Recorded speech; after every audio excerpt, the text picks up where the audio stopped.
মাথাটা আমি ঘুরলাম না। ভাত খাওয়ার বাড়ি ছিল না।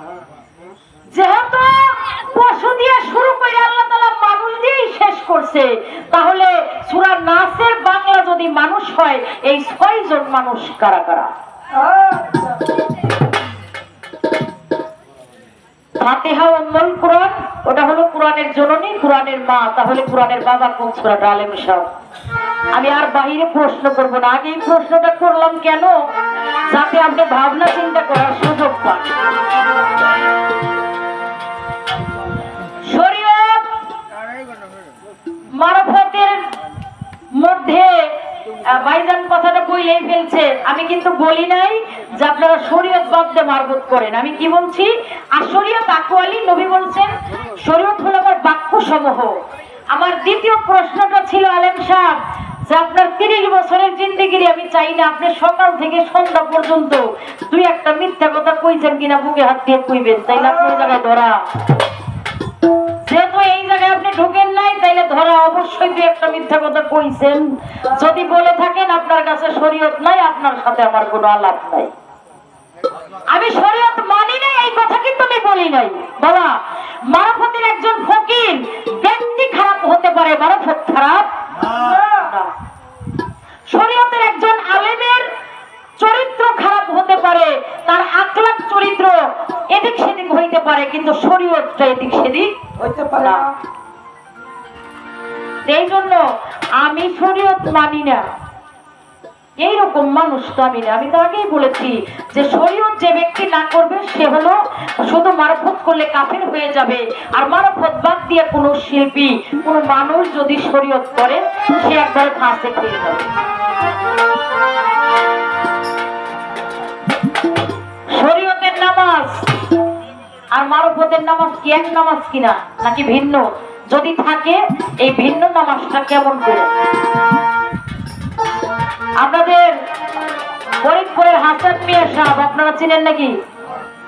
খাজা ইসরাইলের ভক্ত সাধক হালিম বয়তির হলো গুরু ভাই, আমার কাকা গুরু। উনি লেখছে ধরলে নামাজ খোদা মিলে, ছাড়লে নামাজ কাফের হয়। নামাজে বসে দেখো যেই নামাজের কথা কয়। সুবহানাল্লাহ। এরপরে বলেছেন বসিয়া দালা শুনে তাকাইয়া মক্কার পানে, আহাম্মদি ওজুদ ধরে নজর দিও ফাতিহায়। তাকাইয়া বসিয়া দালা শুনে তাকাইয়া মক্কার পানে, আহাম্মদি সুরত ধরিয়া নজর দিও তুমি ফাতিহায়। মিলবে খোদা তোমার শোনে যেমনে মিলছে কালেমায়। নামাজে বৈশা দেখো এই নামাজে কথা কয়। সেজদা দিও এমন জায়গায়, এই জায়গায় আসলেই তো আলেম সাহেবের বিকায়দা হয়ে যাবে। আল্লাহর ৯ লক্ষ মতান্তরে ৯.৫ লক্ষ বছরে ইবাদত বন্দেগী করেছেন। তিনি ফেরেশতাদের সরদার, তিনি হলেন মকরুম আবিদ।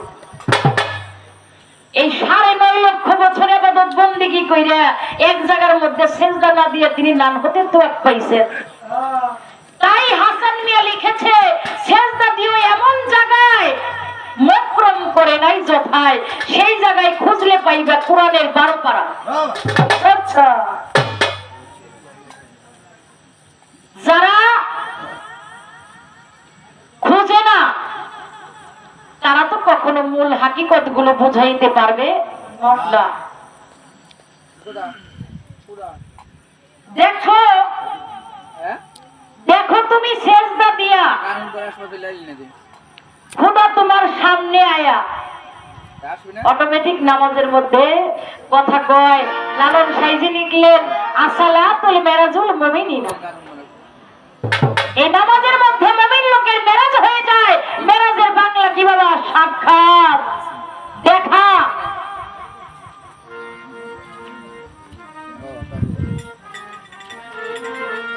যেখানে সেজদা দিলে সহজে খোদা মিলে, যেখানে সেজদা দিলে সহজে খোদা মিলে, নাউজুবিল্লাহ বলে কিছু কিছু কাক মোল্লায়। উনি কিন্তু বিষয়টা ভাগ করে দিছে, সব মোল্লায় বলে না। নাউজুবিল্লাহ বলে কিছু কিছু কাক মোল্লায় হাসানে কয় খাঁটি আলেম দেখে তারা খুশি হয়। আপনাদের ফরিদপুরের আহমদ শাহ ফকির বাবা লিখছে, বেলগায়েবে পড়লে নামাজ তার নামাজ বিফলে যায়, ঘোড়ায় তারে নফস আম্মারায়। এই মানে পড়িবে নামাজ শুদ্ধ রেখে মন, আইন লয়ে কিনের নামাজ দেখতে রেখে মন। বাবা চোখে দেখে পড়ো নামাজ ওহে বন্ধুগণ, আসসালাতুল মেরাজুল নামাজ হইবে তখন। আরে এদের একটা কথার ওজন আমি যদি আমার সারা জীবন জিন্দেগি ভরে তাদের পায়ের গোলামি করি, এর একটা কথার ওজন আমি শেষ করতে পারবো না। আরে আইনুল ইয়াকিনের ঘরে দেখো একবার যেয়ে, মুর্শিদ তোমার নামাজ হয়ে আশায় আসছে। আচ্ছা বেটি, মুর্শিদ নামাজ তুমি সেজদা ভেবে দেখো, তাই মুর্শিদের কদম বিহনে সেজদার জায়গা নাই।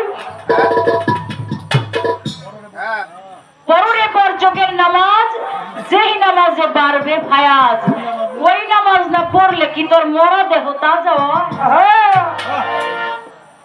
ঘুরাই তোরে নকশ আমার। এরপরে আমাদের নামাজটা কেমন করে পড়ি, আমি সাধক হালিম চান্দের একটা গজল এখানে আমি করব। বেশি কথা যেহেতু বলা যাবে না, অর্ডার এসেছে, আমি এখানে একটা গান আপনার কাছে রেখে দেব।